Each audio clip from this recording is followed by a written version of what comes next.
Então, o Adriano Lino Greca está vinculado ao Centro Espírita Ildefonso Correia, na cidade de Curitiba, lá no Paraná, onde ele desenvolve diversas atividades, incluindo a coordenação, grupo de estudos, e também é membro do Conselho Deliberativo. Ele foi apresentador do programa Evangelho no Lar, que é uma iniciativa da Casa durante o período de pandemia. Esse programa é transmitido todos os domingos às 21h50, pelo canal do SEIC e também pela TV Mansão do Caminho. Desde 1990, o Adriano é colaborativo da Federação Espírita do Paraná, tendo exercido diversas responsabilidades ao longo desse período. Ele ocupou a presidência da Federação Espírita do Paraná de 2016 a 2019, e atualmente ele é o vice-presidente. Então, eu convidaria agora o Greca para fazer a apresentação para todos nós aqui presentes e para aqueles que nos assistem remotamente pelos canais virtuais.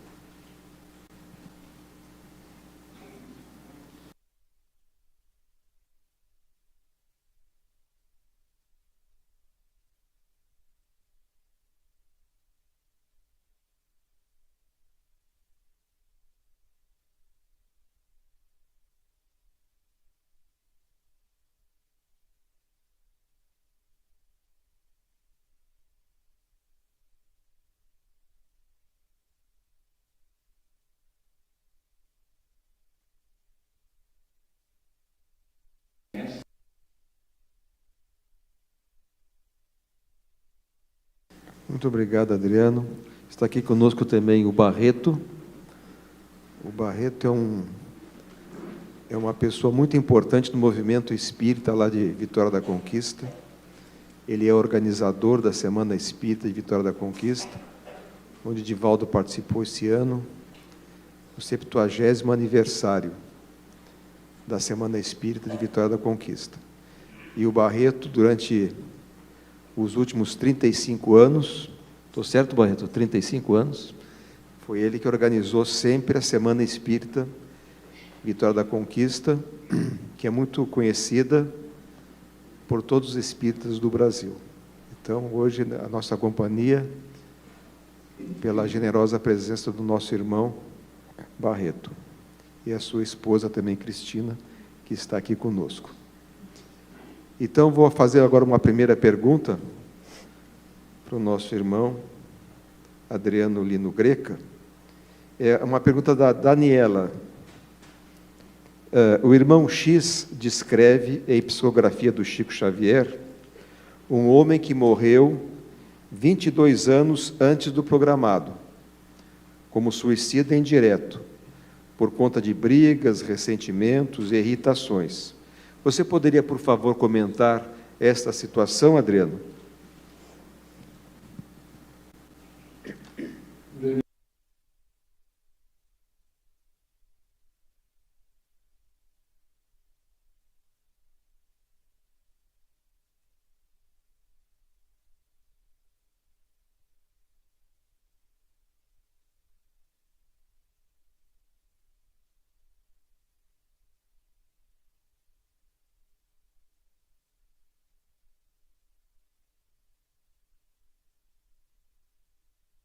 Nesse instrumento, a possibilidade de empreender a sua jornada evolutiva. Quando o corpo se desorganiza, e aí nós temos várias razões que permitem que isso ocorra, seja pelos abusos de toda a ordem, nas viciações, do álcool, do tabagismo, que são causas atuais de muitas aflições e dores, mas também, como apresentado no caso citado, quando nos permitimos a constante irritabilidade, alimentarmos desejo de vingança, o ódio, sentimentos que desarmonizam e desorganizam, então, o nosso corpo biológico, fazendo com que essa nossa carga de fluido vital vá se reduzindo antecipadamente, vá se desgastando, e que, então, antecipe a nossa programação reencarnatória, antecipe o retorno à vida espiritual, de forma infeliz. Recordamos também que o próprio André Luiz nos narra a sua condição na obra Nosso Lar, quando da sua desencarnação, dizendo que foi recebido também na condição de suicida.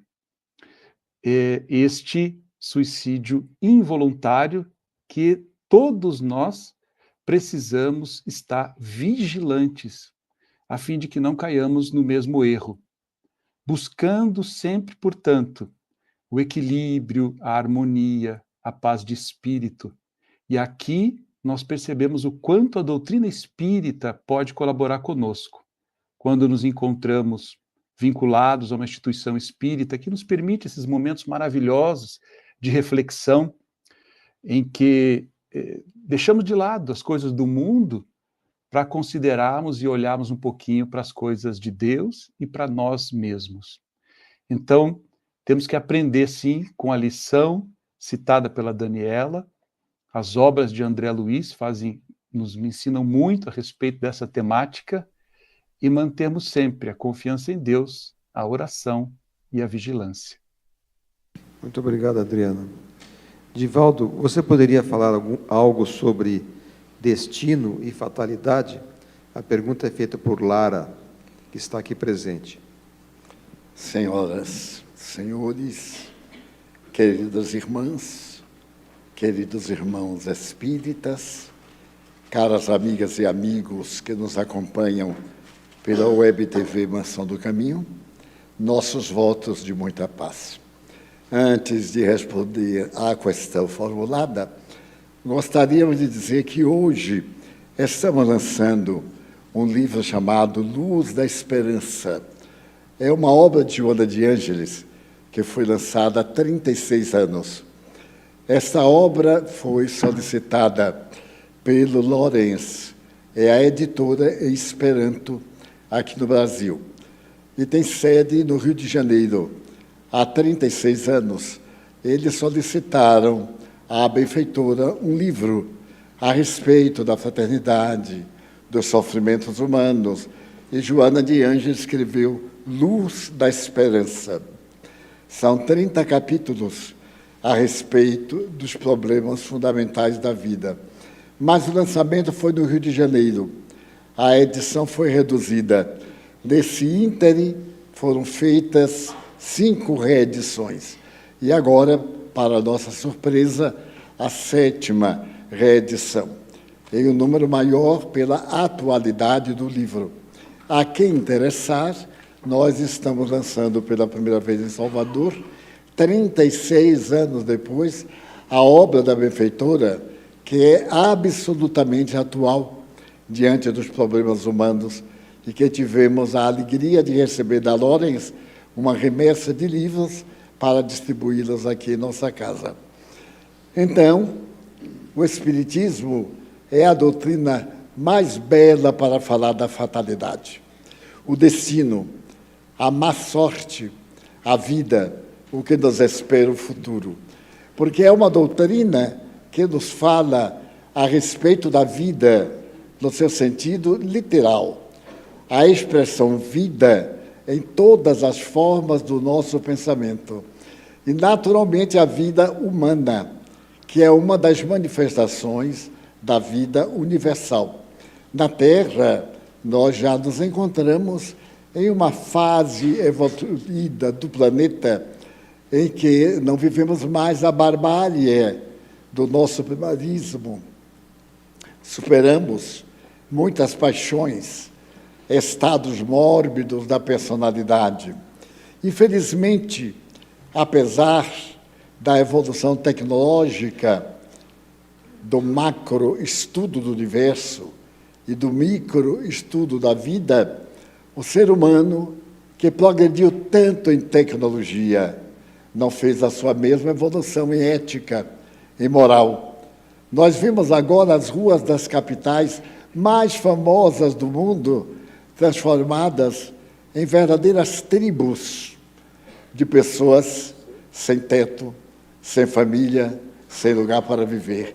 Seja Filadélfia, nos Estados Unidos, a New York, ou seja, Rio de Janeiro, a Salvador. Nós vamos encontrar milhões de pessoas ao desabrigo, hoje denominadas de uma maneira psicológica suave, sem teto. Mas é que vale dizer pessoas que não se esforçaram inteligentemente para encontrar um pouso e que se entregaram apenas ao prazer. Nós vimos, diz o Evangelho, que os lírios, as aves, não tecem nem fiam. A divindade lhes propiciou os meios de ter as roupas mais belas que nem Salomão pôde exibir, os alimentos. E ninguém morre no universo, especialmente na área terrestre, por ausência de alimento na fauna, daqueles que dependem da natureza. Então nós vemos desde o João de Barro, a sua astúcia, até os girinos, na intimidade das florestas, passando primeiro pelas águas, para depois habitarem o mundo e se manifestarem na expressão de sapos, com 5 anos antes de uma vida dedicada à sua transformação. Então, por que o homem e a mulher optam por essa indiferença perante a vida? Há aqueles que temos sensibilidade e desenvolvemos, há uma tendência natural para o belo, para o prazer, para o estético, para a vida de união, para a fraternidade. Somos animais gregários, pela lei universal. Ninguém pode viver a sós, porque sente falta do seu próximo, que constitui o degrau da sua evolução. Então se fala em destino, a fatalidade do nosso dia de amanhã. O materialismo diz que a nossa fatalidade é o acaso. Acontecem-nos coisas em estados não programados, também em estados programados. Quanta miséria, quanta grandeza de um momento para outro. Quantas pessoas que partem da fortuna para o estágio da rua. E quantos que saem das ruas e vão ocupar as manchetes das relações dos mais prósperos indivíduos da Terra. Então, nos cabe compreender que nós temos uma fatalidade. Viver é atender a um programa fatal. Todos vamos ser perfeitos. À semelhança de Jesus Cristo, sede perfeitos, como o Pai Celestial é perfeito. Ele não se fez de modelo, porque ele também está evoluindo na direção do infinito, mas nos propôs essa perfeição, demonstrando que cada um é aquilo que faz de si mesmo. Se eu semeio, eu vou colher. E somente tenho direito à colheita daquilo que semeei. E colherei exatamente a qualidade e a quantidade da ensementação. Então, nós vemos que essa fatalidade, também chamada destino, é essencial em todas as nossas existências. O Evangelho do Cristo nos libertou das tradições, dos medos de natureza teológica, da impossibilidade de encontrar a paz, e nos colocou interrogações chamadas mistérios, mistérios da vida. A tudo isso, o Espiritismo denomina como processos de evolução. Há 50 anos, nós ainda desconhecíamos muito o átomo. Foi a partir de 1923 que o grupo de Copenhagen estabeleceu a grandeza do átomo. E hoje a vida é toda energia, coisa que há 100 anos ninguém se atrevia a falar. Nós nos desenvolvemos e penetramos no mistério. O mistério é a ignorância da lei. Então, se nós não sabemos, é um mistério para nós. E o entendimento da lei é exatamente a fatalidade do nosso conhecimento. Como eu sei que a vida vai continuar, certeza essa tão natural, como a de deitar-me hoje e levantar ou não amanhã. Então, eu preparo esse amanhã, através daquilo que eu preparo para a minha alimentação na velhice, no outro estágio da vida. Eu programo, nós temos os seguros, os programas para uma felicidade no porvir, a aposentadoria, mesmo que miserável, mas já é alguma meta. Temos também as lutas que nos levam à precipitação do trabalho. E temos a ação nobilitante, que nos torna felizes ou desventurados. Então, o futuro de todos nós é a felicidade. Alcançá-la é o desejo de cada qual em particular. Daí nós tivemos a oportunidade de encontrar no Evangelho as diretrizes mais seguras da filosofia universal. Jesus Cristo, na condição de filósofo, de sociólogo, de pedagogo, de homem de ternura, deu-nos o exemplo mais grandioso do pensamento filosófico. Você deve se esforçar para ser, não viver atormentado apenas com aquilo que quer ter. Eu hoje li uma página a respeito de um big shot de Wall Street, nos Estados Unidos. Aos 22 anos, ele já tinha 3 milhões de dólares no jogo da Bolsa de Nova York. Mas isso para ele não era nada. Ele queria 30 milhões de dólares. E mais tarde, quando ele conseguiu 100 milhões de dólares, porque hoje ele tem mais de 1 bilhão de dólares, ele percebeu uma coisa, que ter tudo isso não adiantava nada, porque não modificava seu destino. O seu destino estava dentro dele. Ele não conseguia tudo o que queria. Tinha tudo isso. No entanto, segundo ele, não encontrou o amor. Uma pessoa abnegada, que ele dedicasse a vida sem interesse. Casou-se várias vezes, porque as pessoas casavam com o dinheiro dele. Teve expressões de gozo, medalhas do mundo, mas o vazio existencial levou a um transtorno de natureza pesada. E ele somente veio a compreender isso quando fez uma viagem a Filadélfia, lá mesmo no seu país, e compreendeu a necessidade de dar. Um pequeno lance que modificou muito o seu pensamento. Em determinada cidade em que ele morava, ele era o homem mais rico de todos. E uma pessoa devotada à caridade fez uma campanha para que se comprassem 200 cadeiras de rodas para pessoas que tinham problemas de movimento. E essas pessoas ficaram entusiasmadas, a comissão saiu pedindo aos homens mais ricos e mulheres mais poderosos. E um amigo veio e lhe pediu: gostaríamos que você nos ajudasse com algumas cadeiras de rodas para dar a pessoas paralíticas. Ele disse: quanto você acha que eu devo dar? O senhor podia dar todas, porque o seu dinheiro é muito, mas o senhor dê quantas quiser. Ele disse: bem, eu vou dar 100. Está bem? Ele disse: muito bem. Agora você passa no escritório e pede lá o valor e entrega. A pessoa diz: há um detalhe, é muito bom dar, mas é muito melhor doar. Isto é, o senhor mandar que nós demos é muito frio.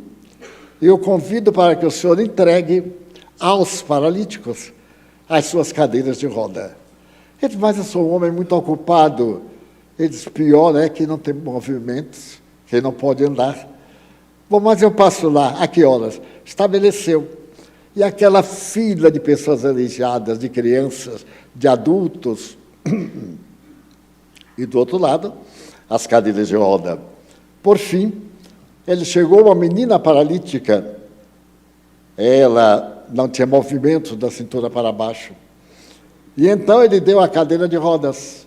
E quando ele foi saindo, a menina lhe disse assim: Senhor, Deixa eu ver seu rosto. Ele disse, mas para quê? Ele disse, para quando chegar no céu, eu saber distinguir o Senhor dos outros. Ele teve um choque. O dar não era doar, largar na mão, indiferente. Isso não tem nenhum sentido, porque de qualquer forma vai ficar aí. Quer nós demos, quer nós não demos, será passado de uma mão a outra. Ele então começou a pensar, não em dar simplesmente, mas em doar, conversar com a pessoa. A outra pessoa é gente, tem emoções também. E ele passou a trabalhar com as emoções. Continua um dos 10 homens mais ricos do mundo, mas continua, acima de tudo, talvez o mais feliz, porque ele é doador de emoções. E doar emoções é muito difícil.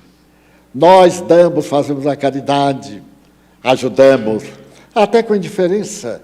Vemos alguém que está ali paralítico e outro nos pede, não, mano, eu pago o aluguel da casa, seu problema é este. Isso é natural, é um fenômeno, porque alguém pagará a casa e uma pessoa vai para a rua, viverá. Mas chegará e perguntar, por que você está na rua? O que é que lhe aconteceu? Por que você desceu a este nível? Porque sua mulher morreu? Mas isso não é explicação. Vamos ver, ela morreu, mas todo mundo morre. Você também vai morrer. Enfim, meu amor me abandonou. E daí? Seu amor é a humanidade inteira? Num planeta com 7 bilhões de homens, 7,5 bilhões de mulheres. Não tem ninguém que sirva para seu gosto? Eu não tenho nem ideia do que são 7 bilhões. Somente o cálculo matemático, mas uma ideia dessa multidão. Então, nós teríamos que, acima de tudo, programar este futuro. Nosso destino. O meu destino não é ser infeliz, como muita gente. Ai, mas eu sou tão infeliz. Ele é feliz com a desgraça. Há pessoas assim, que quando choram estão felizes. Há pessoas que vivem se queixando. E eu me lembro de um dos maiores escritores da humanidade, que é russo.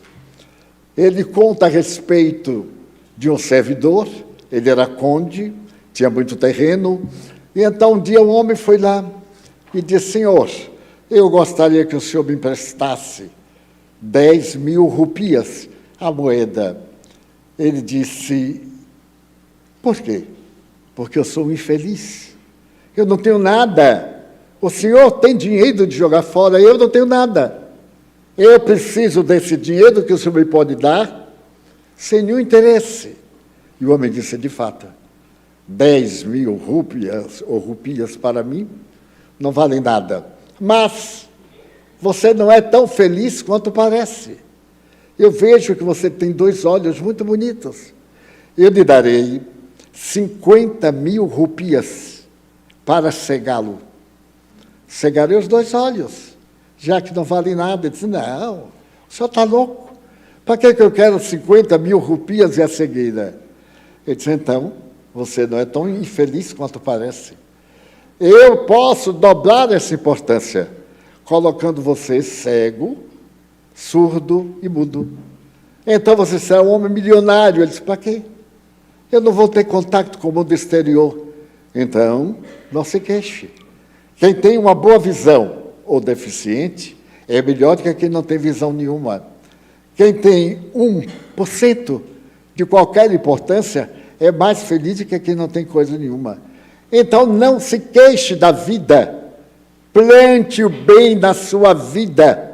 Trabalhe. Se você plantar o coco, você colherá dentro de 5 anos. Mas se você plantar determinados frutos, você só vai ter oportunidade daqui a 30 anos. É muito tempo, não é? É sim, senhor, mas muita gente planta. Então, o fruto que está comendo hoje foi de alguém que plantou há 30 anos atrás, porque acreditava no futuro. Então, nosso futuro, o Espiritismo diz que é o bem. Mas ele não cai de surpresa na nossa porta. Nós temos que buscar. E se ele cair aparentemente de surpresa, a vida cobra os juros. Quanta gente ganhou na loteria milhões de reais e voltaram a trabalhar na lixeira, como garis. Quanta gente que é gari e encontra importâncias depois do carnaval, depois das festas do lixo, e vão e entregam para aqueles que perderam. E a pessoa não lembra que podia ficar com ele, ninguém viu. Mas é a consciência. O importante em nossa vida é consciência. Analisar os valores.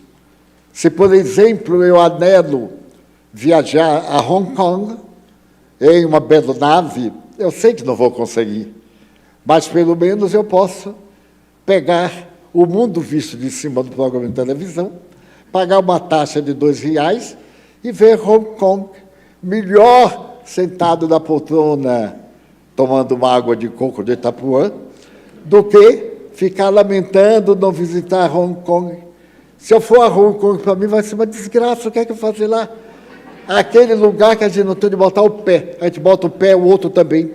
A gente respira, o outro respira na cara da gente, que é enjoante. Todo mundo falava da Índia, Divaldo, mas a Índia, eu aí fui à Índia. No terceiro dia, eu estava pedindo a Deus para me tirar da Índia. E quando eu entrei no avião, e passou aquele cheirinho agradável da multidão, e o piloto disse, agora nós estamos voando sobre a área tal. Eu, Ave Maria, cheia de graça. A Índia é linda na película cinematográfica. Ou então quem vai para lá para uma droga. Mas a droga a gente usa em qualquer lugar. Daí, consciência. Consciência de si. Consciência de si. Porque não adianta eu ser uma pessoa de consciência justa para ele e não me querer bem. Eu disse, mas a minha vida é horrível, eu tenho uma sorte terrível. Ai, quem me dera ser como fulano. Mas se for conversar com fulano, ele diz assim, boa vida ter você, meu amigo. Por fim, eu tenho uns amigos, eu tive, que era uma família muito rica, e eu não estava acostumado a viver com gente rica. Agora eu não acerto mais viver com pobre, é com gente rica. Pois bem, e então quando eu entrei na casa, eu não sabia se ia para frente ou se ia para trás, se olhava para o teto ou se olhava para o solo, como aconteceu na Capela Sixtina de Roma. Muito bem. Mas então, eu procurei me adaptar, os ricos com aquela indiferença. É tão interessante. Na hora da refeição, aquela mesa de banquete, e eu fiquei olhando a diferença dos ricos, dos mais ou menos, da minha área e dos que estavam um pouquinho abaixo. Nós, um pouquinho abaixo, somos tão interessantes. Os ricos entravam no banquete e olhavam as mesas do self-service como a expressão do nariz. Enjoados. Os pobres, opa! Olha, menino, que queijo da Suíça, eu gosto mais daquele não sei o quê. E amigo meu que nunca comeu queijo, comia requeijão, Divaldo, esse aqui é o tal queijo não sei o quê. Eu disse, qual é a diferença? Não sei não, mas esse aqui é o melhor do mundo. Eu digo, não. Traz uma boa fatia de requeijão de Feira de Santana, que eu estou acostumado. E entre aquele queijo suíço, cheio de buraquinho, porque se não tiver buraco, não é bom. Então todo mundo comia. E tinha um que tinha um gosto de chulé, que era uma coisa. Quando passaram, pelo amor de Deus, deixe-me em paz. Mas trouxeram aquele pedaço de requeijão frito, do cafezinho com banana frita, das 5 da tarde. Eu disse, louvado seja Jesus Cristo, eu também sou gentil. Então, esse é o destino. Façamos da dificuldade uma promessa. Façamos do sofrimento uma oportunidade. Adriano, você é o apresentador do programa Evangelho no Lar, que é apresentado pela TV Web Mansão do Caminho, às 21h50. Então, nós temos uma pergunta aqui de Adriano, uma pergunta do público. Para você, Adriano, uma pergunta de Dirceu. Ele pergunta se você poderia falar um pouco sobre esse Evangelho no Lar e sua importância dele no formato virtual. Ele participa desde o início que teve essa programação. Em primeiro lugar, quero agradecer pela pergunta do Dirceu e a bem da justiça aqui com a nossa equipe.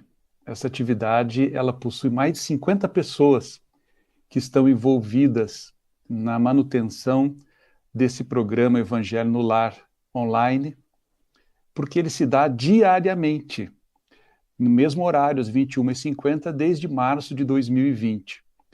E depois que nós tivemos a satisfação, a honra, a alegria de contar com a participação de Edivaldo, que esteve conosco lá quando nós comemoramos os primeiros 100 dias no ar. Retornemos àqueles tempos, meus irmãos, em que nós estávamos todos convidados a permanecermos em nossos lares. E nós que vivemos no centro espírita, não é? Somos trabalhadores, temos a doutrina espírita e a vida no nosso templo religioso, desde a infância, a juventude, muitos trabalhadores da nossa casa, nós nos vimos distanciados uns dos outros, convidados a aquele momento, ao distanciamento. Encontramos, então, nessa atividade que se iniciou de forma muito singela, com o objetivo apenas de atender esse grupo de amigos, trabalhadores da casa espírita que estavam distantes. Mas aí nós convidamos um, convidamos outro. Outros fizeram sugestões para que a atividade fosse, então, transmitida através da tecnologia hoje disponível, e trouxemos convidados aos domingos, o programa foi encorpando, e hoje é com muita satisfação que a gente consegue levar o Evangelho a muitos lares. São milhares de pessoas que se conectam, seja através da TV Mansão do Caminho ou ao canal SEIC, a este programa. E os depoimentos que nos chegam são muito emocionantes e nos estimulam ao prosseguimento, porque são pessoas, como o Dirceu coloca aqui, que somaram-se a nós neste momento em que Jesus, ou que nós abrimos as portas dos nossos lares para que Jesus venha nos visitar. Nós fazemos o Evangelho como se estivéssemos em casa. Fazemos a nossa reflexão, as nossas orações e percebemos, sobretudo pelos depoimentos, que a espiritualidade, sobretudo os espíritos familiares, protetores, encontraram os recursos para nos auxiliar e estão conosco. Por mais que estes pontos de luz estejam espalhados hoje pelo globo, nós percebemos como a espiritualidade se utiliza deste meio, da dimensão virtual hoje do nosso centro espírita, para atender os corações necessitados. Quantas pessoas são sozinhas, não é? E que tem ali a possibilidade dessa interação, o chat, a participação, é muito interessante. E eu agradeço a pergunta, porque é uma possibilidade de nós reafirmarmos esse convite para que estejam conosco e também reafirmarmos aqui de público o convite para Edivaldo estar conosco novamente. Deixamos aqui o convite e depois a gente manda aí, né, oficialmente, para que ele possa estar conosco outra vez. Muito obrigado. Obrigado, Adriano. Vamos agora a um pequeno intervalo e já retornamos.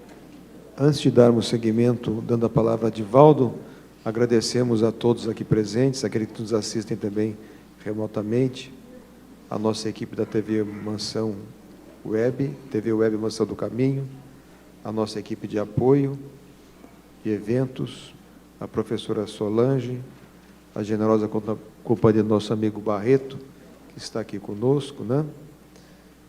A Isiane, que é a nossa tradutora de Libras, e a Edivaldo, pela presença dele. E agora eu convido o Adriano para que então faça a sua despedida de nós, Adriano. Mário, meu amigo, Edivaldo e a todos que nos assistem, quero apenas deixar aqui o registro da nossa gratidão. E se me permitem já fazer um convite a fim de que as pessoas possam se programar. Muito breve, nós teremos em março do ano que vem, nos dias 8, 9 e 10 de março, a 26ª Conferência Estadual Espírita, promovida pela Federação Espírita do Paraná, em Curitiba, retornando agora ao modelo presencial. É um evento muito conhecido no movimento espírita nacional e que nós estamos, então, abrindo as portas ao Brasil Espírita mais uma vez, em um novo local, um belíssimo espaço do Parque Barigui, para a realização desse evento que é grandioso. Divaldo está convidado, também Alberto, Raul Teixeira, o nosso presidente da FEB, Godinho, enfim. Nós aproveitamos esse espaço para compartilhar com todos, com bastante alegria, essa notícia. Muito obrigado pela oportunidade de aqui estar e vamos ouvir um tanto mais nosso querido amigo Divaldo.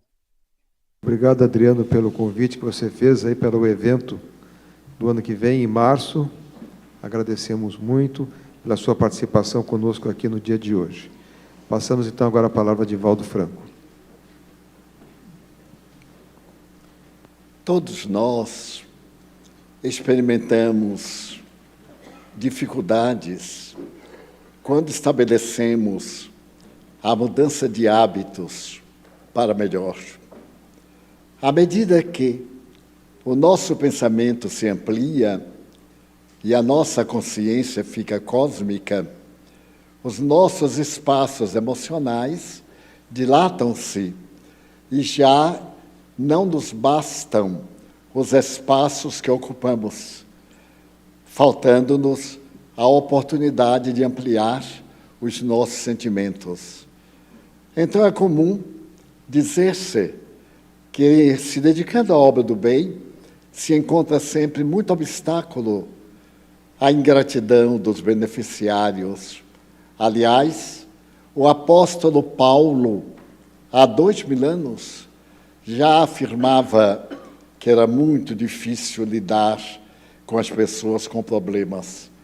Atender às necessidades humanas é um ministério muito difícil, porque cada qual tem o seu problema e gostaria de ser atendido naquele problema, de maneira que ele satisfaça aos conflitos interiores. E nem sempre isso é possível. Então, reage-se muito mais do que se age. Através da caridade religiosa, nós temos um dos maiores exemplos, São Vicente de Paulo. Todos nos recordamos deste homem notável da cultura francesa, que vivia na corte, atendendo às necessidades da família real. E veio uma época de desespero da França, a seca, providências de emergência eram tomadas, as cidades estavam cheias de pessoas que abandonaram o campo, desejando uma oportunidade de alimentar-se. Veio também uma peste, e essa programação da doença varreu o país e parte da Europa de um lado para outro. E São Vicente, que cuidava da corte, dos problemas emocionais da corte, compreendendo que a corte era vazia e os ideais eram fúteis, resolveu atender os pobres. Abandonou a corte e foi dedicar-se a atender os pobres, porque era uma época de inverno cruel, e as pessoas arrancavam as tábuas do piso para queimarem a fim de aquecer-se. Atiravam móveis na rua e faziam fogueiras. E aquele frade fraco, frágil, saía atendendo um e outro, aplicando a teoria da sua religião e, ao mesmo tempo, invitando ao esforço moral de cada um para sobreviver. Em determinado momento, ele precisava de uma ajuda financeira para pagar alimentos. Os fornecedores negavam-se a dar-lhe aquilo que custava um preço alto. Ele resolveu, na corte, que ele conhecia todos, fazer uns apelos. E havia um príncipe devasso, mas nobre, que era portador de uma grande fortuna. E São Vicente acercou-se-lhe e disse-lhe: meu príncipe, estendeu a mão direita.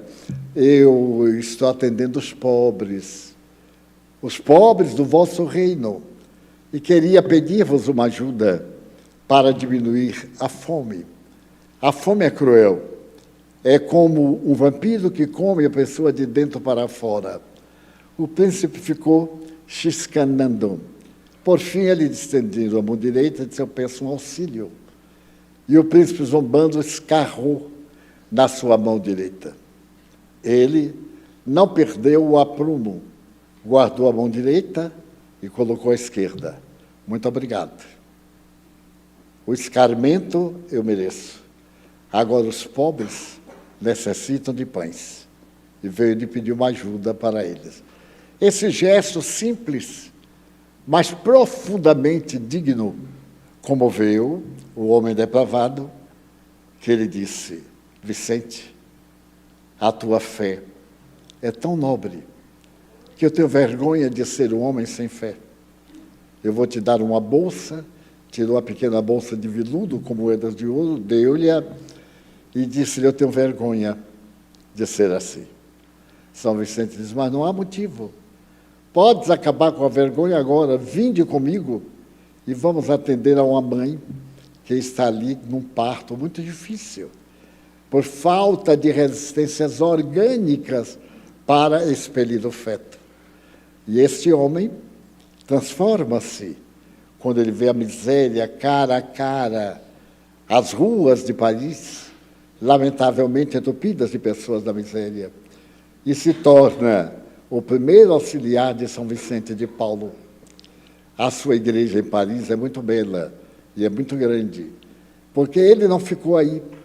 Ele foi sensibilizar o coração de uma viúva muito rica, falou-lhe da fraternidade, do que adiantava ela estar num palácio com lustres de cristal, com tudo em ouro, com tecidos caríssimos, e não tem nem a quem apresentar.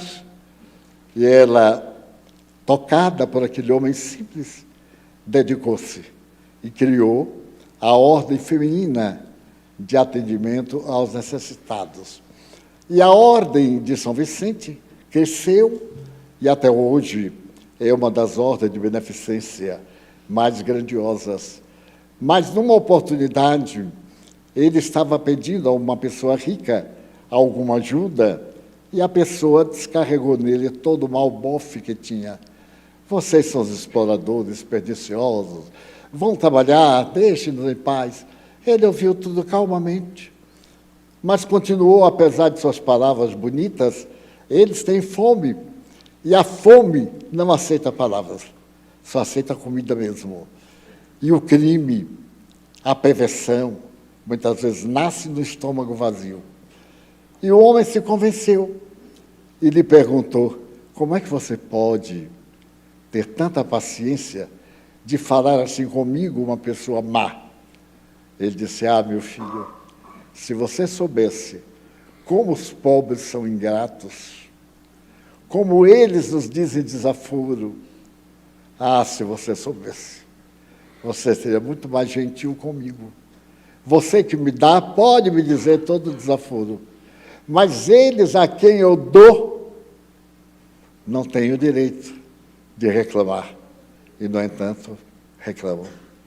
Quantas vezes eu próprio, aqui em nossa casa, dei alguns pães assim na mão, e a pessoa, na minha face, jogou o pão do chão.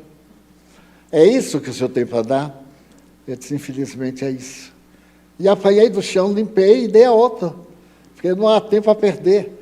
A fome não dá tempo. E assim, desde muito cedo, aprendi a lidar com o desespero dos infelizes. Eles não são maus, estão doentes. Eles receberam tanta negativa da vida que ficam amargos e acham que a humanidade não vale muito. Com um pouco de esforço e de testemunho, eles mudam. Então, a ideia como espiritismo, para triunfar, lutou muito. Os espíritas sofremos muito escárnio como os cristãos primitivos, ou como os idealistas de qualquer área, na ciência, na filosofia. Quantos cientistas foram apedrejados na Sorbonne, a grande capital mundial da cultura? Pasteur foi apedrejado. Ele que descobriu o soro terrível diante de enfermidades que hoje estão absolutamente sanadas por causa da abnegação de Pasteur, que não era médico, e se tornou uma das maiores personalidades no mundo das doenças contagiosas. E quantos outros cientistas, aqui na Bahia, na área da psiquiatria, quantos notáveis que experimentaram o ridículo. Eu me recordo que quando Oswaldo Cruz, que hoje tem aquela fundação notável, que está ali no Rio de Janeiro, quando ele chega de avião, ele pediu para os mata-mosquitos saírem matando os mosquitos para acabarem a febre tifoide, a malária e outras doenças. Os cariocas incendiavam as barracas. Os guardas mata-mosquitos vestiam uma roupa amarela estranha, eram apedrejados. E Oswaldo Cruz, esse brasileiro incomparável, esse grande mestre que salva milhões de vidas através do soro que tem o seu nome, enfrentou o cepticismo, a ignorância, o ódio, trabalhando pelo bem da humanidade. Madre Teresa, ela foi considerada, eu li aqui em Itapuã, no muro, essa nota diz assim: Madre Teresa é uma exploradora que tem grandes depósitos de dinheiro na Suíça. Coitada de Madre Teresa. Quando ela soube que havia um escritor inglês que a odiava, ela sorriu. Ela disse: eu posso contra tudo, mas contra o ódio não posso, que é uma doença que a pessoa é que tem que cuidar. Irmã Dulce, eu vi pessoas ridicularizarem-na. Funcionários dizem: essa freirinha é uma miséria, porque ela ia desmanchar os colóquios. Os funcionários, ao invés de trabalhar, ficavam conversando. E ela colocando pacientes no sanitário, no corredor, na rua, carregando, fraquinha e carregando. E o povo metendo pau. Hoje é santa, porque nossa opinião é assim. Primeiro nós recusamos. Essa é uma frase muito bela de Wallace News. Primeiro, a perseguição. Depois, a recusa. Depois, a aceitação. No Espiritismo, no século XIX, se dizia que era bruxaria, que era africanismo, que era superstição. E os cientistas diziam, com palavras pomposas, são transtornos psiquiátricos, esquizofrenia, histeria, esquizofrenia, e etc. A mim me disse um psiquiatra muito famoso aqui de Salvador: o senhor é um esquizofrênico. Eu disse: mas por quê? Porque o senhor é diferente. Eu disse: isso é verdade. Porque eu não fumo, não bebo, não julgo as pessoas pelas aparências e não tenho diploma. No entanto, curo como o senhor cura. Então, eu sou uma pessoa diferente, porque sou médium. E os pacientes que o senhor cataloga todos como portadores de transtornos perturbadores, eu catalogo como fenômenos obsessivos. E ao invés de cuidar dos efeitos, que é a terapêutica, que são os medicamentos taxa negra, eu então cuido da alma deles, da causa.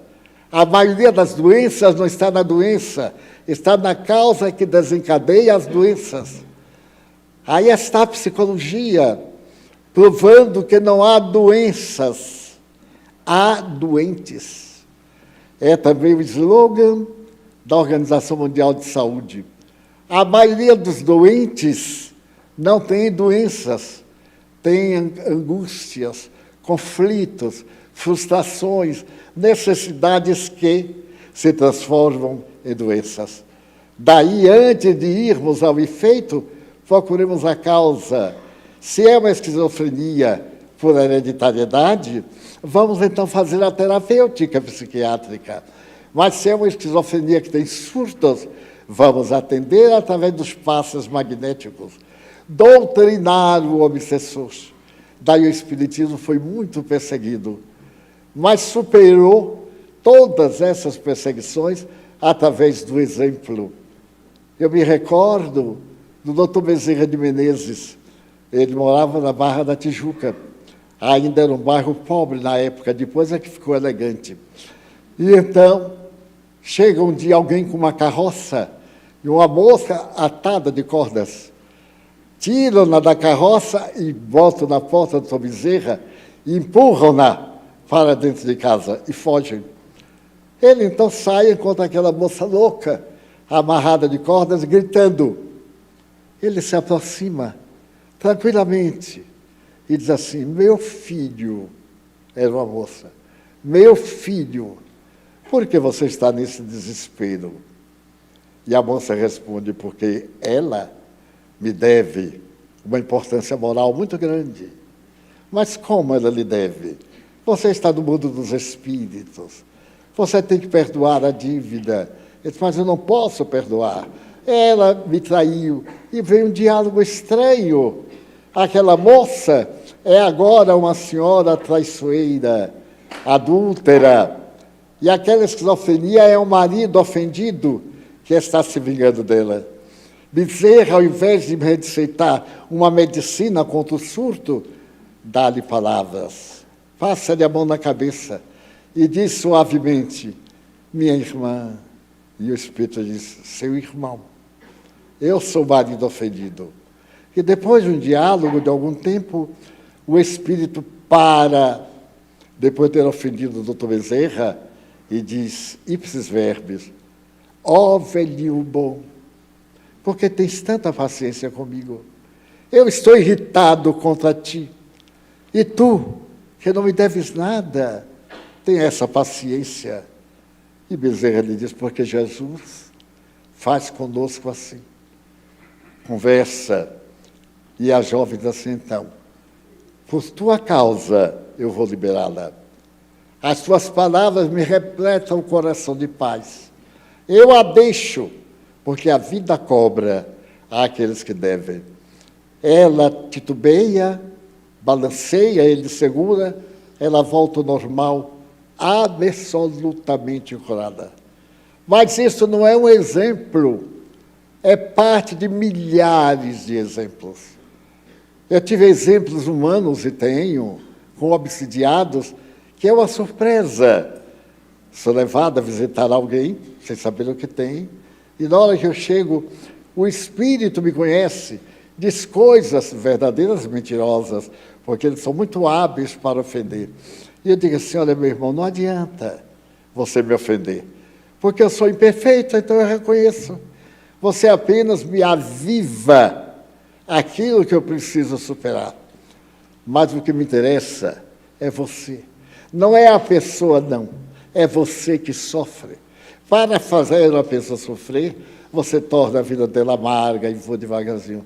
Daí a pouco ele está chorando. Daí a pouco ele diz: eu vou embora. O que é que eu tenho que fazer? Nada. Buscar Deus, mudar a consciência, procurar a fraternidade e compreender que só existe o mal porque nós somos egoístas. E o Espírito diz: então, até breve. E a pessoa fica absolutamente curada. Outros vêm, sentam aí com problemas graves, que depois recuperam, porque os espíritos nobres afastam as entidades perturbadoras que nos afligem tanto e que se tornam causas obsessivas, em ódios familiares, em transtornos emocionais, em vícios da psicologia e em enfermidades muito graves, que se tornam doenças contagiosas que vão levando o sofrimento às multidões. Então o Espiritismo veio para libertar. E o número daqueles que são livres é tão grande que a doutrina se impôs hoje como ciência. E a ciência médica encontrou o meio de introduzi-la nas universidades, sob a epígrafe espiritualidade e espiritismo. Então, a maioria das universidades hoje do Brasil e do mundo já estudam o ser integral, não apenas o ser cerebral, psicológico, mas o ser paranormal, portador de mediunidade, que todos nós, mais ou menos assim o somos. Daí, não seja de estranhar quando nós tivermos dificuldade no nosso relacionamento, a inveja de uns, a perseguição de outros. Certa feita, uma pessoa amiga, que eu supunha ser minha amiga, por qualquer coisa, não me lembro, uma coisa significante, me disse tanto desaforo que eu disse para ele, meu Deus, ela é psiquiatricamente doente. Porque ela dizia coisas tão desparafusadas que era doente. Eu é que achava que era normal, mas era anormal. E eu fiquei ouvindo. Quando ela terminou, disse assim, você não reage, não? Eu disse, para quê? Você está tão convencido que eu agora também estou convencido das minhas imperfeições. Muito obrigado. Ele falou, Divaldo, você não se importa? Mas por que eu vou me importar? Se eu não conseguir ainda vencer e você carrega no seu ombro as minhas imperfeições, fique com elas e eu vou ficar fazendo força para ser melhor. Aí a pessoa caiu em si. O problema não era meu, não. Era dele. Todos aqueles que me perseguem estão auto-perseguindo-se, descarregando nos outros.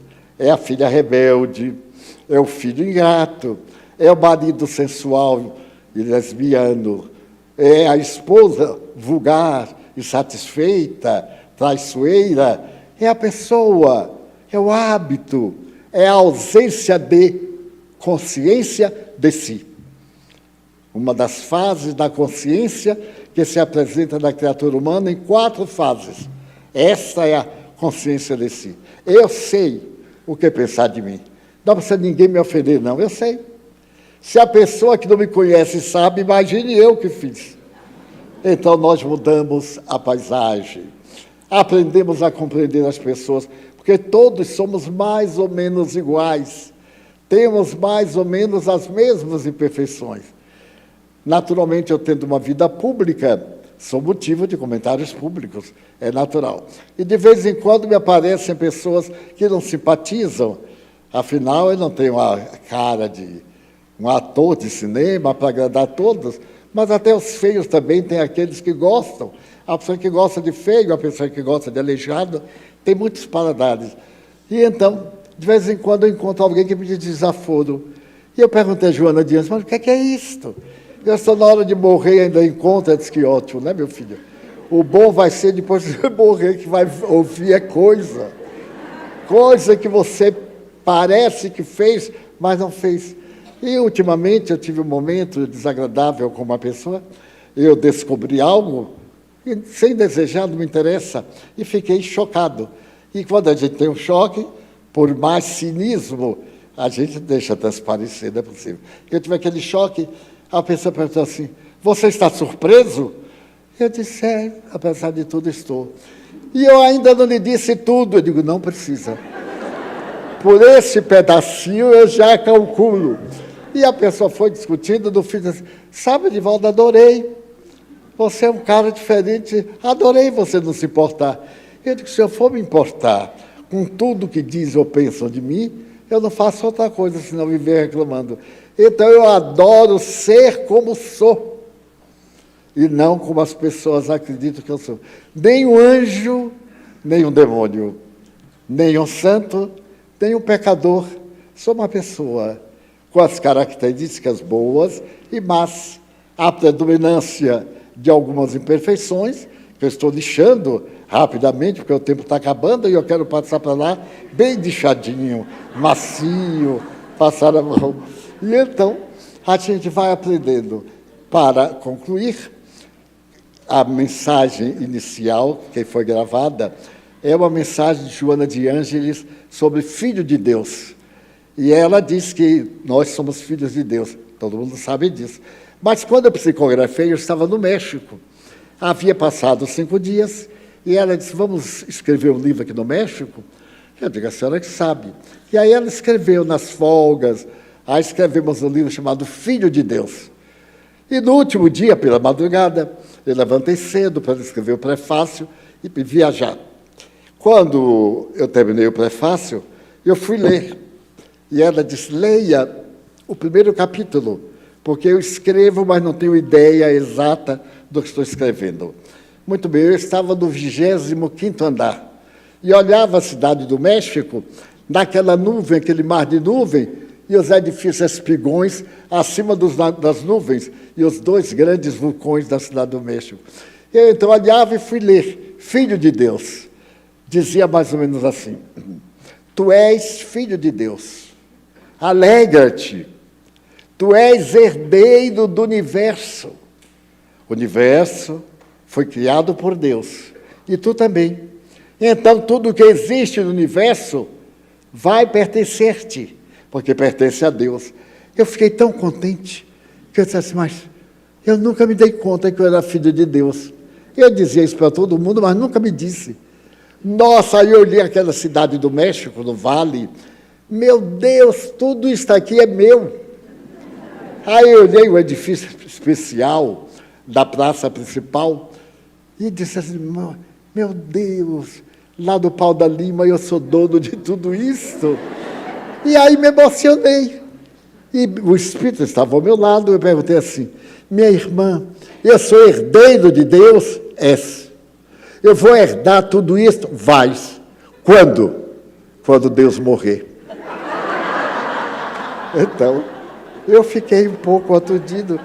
E estou esperando para ver quem vai primeiro. Né? Mas tenho herdado tanta coisa. Quanta coisa bela eu tenho herdado. Amizades que valem tesouros. Amigos que são incomparáveis.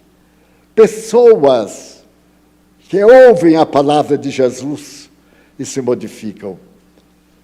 O Evangelho no meu próprio coração, as mudanças que eu venho operando, eu me olho hoje e me olho há 10 anos, digo, dei uma melhoradinha, porque há 10 anos eu não levava esse desaforo para casa de jeito nenhum.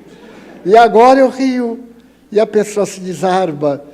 Então eu espero que antes de morrer, quaisquer pragas sirva de bênção para a jornada.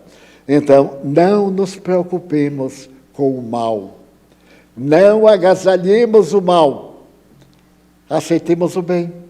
Se alguém fala mal de nós, tem algum motivo. Ou motivo do inconsciente, ou um conflito pessoal. Certa feita, uma amiga me disse, Divaldo, eu sei que sou bonita, e o pior é que era mesmo bonita. Porque muita gente se acha, mas não é, coitada, vai lá. E então ela me disse assim, um sujeito, que era famoso em Feira de Santana, me disse um desaforo e eu fiquei ofendida. Depois eu percebi que ele era apaixonado por mim e tinha medo. Aí eu me tornei mais séria, e quando ele chegava, eu me tornei assim um pouco grossa, e ele me respeita, e como não sabe o que é respeitar, ele fala mal de mim. Quer dizer, projeção da imagem. A pessoa não sabe vencer-se, aí joga na outra pessoa. Se alguém falar de vocês, eu tenho certeza que não fala, mas se falar por acaso, diz assim, está projetando a imagem, se embeleze mais, faça o botox, tritox, quatritox, seja que tox for, mas fica mais belo. Ame-se, coloque sol na face, sirva, ajude, faça alguém sorrir, dê-lhe um aperto de mão e diga assim, vale a pena viver, não é verdade?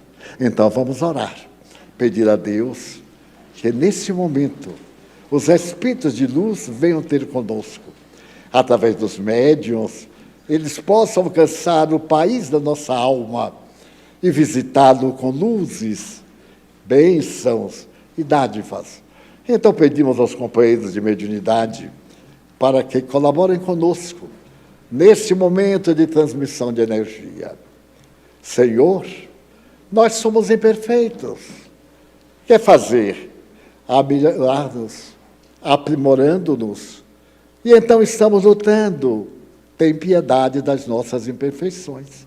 E isso já abre nosso coração às tuas mãos generosas e ao teu amor inefável. Dá-nos tua paz, a nossa família, àqueles a quem amamos. Ajuda-nos, a todos nós que estamos aqui. Faze que as vibrações boas tomem conta de nós. Nossos filhos, familiares, que os problemas do nosso lar sejam resolvidos em paz, com misericórdia, compaixão. Ó Senhor, nós te pedimos, em favor daqueles a quem amamos. Como é bom poder amar e rogar por esses afetos, ajudando-os a saírem do problema para a realidade. Também te pedimos, pelos que não gostam de nós, que eles sejam abençoados e felizes, passem a desejar a nossa felicidade. Só faz o mal quem está mal. Então, nós vamos fazer o bem para estarmos sempre bem.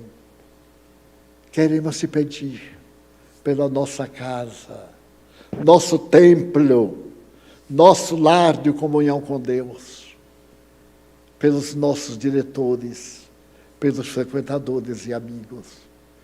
Nós te pedimos, Jesus, emocionadamente, em favor